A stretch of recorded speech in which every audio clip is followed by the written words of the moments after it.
My name is Zara Leticia A. Berdos from Nain Diamond. Today, I am going to show you how to make a sandwich.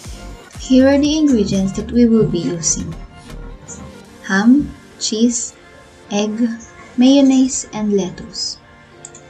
To start, get 1 slice of bread and spread mayonnaise on the top of it.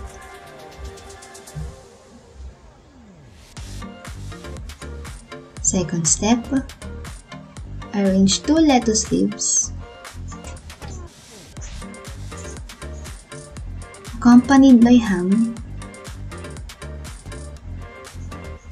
and cheese. For the following step, get another slice of bread and spread mayonnaise on it.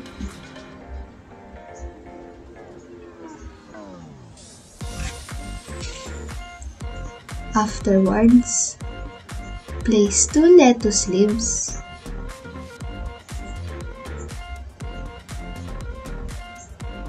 and egg on the top of the bread.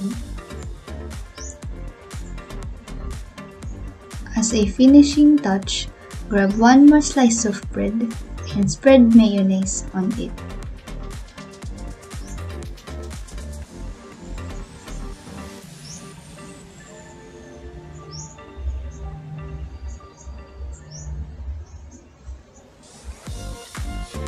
Then prick 4 pieces of toothpick in every corner of the bread.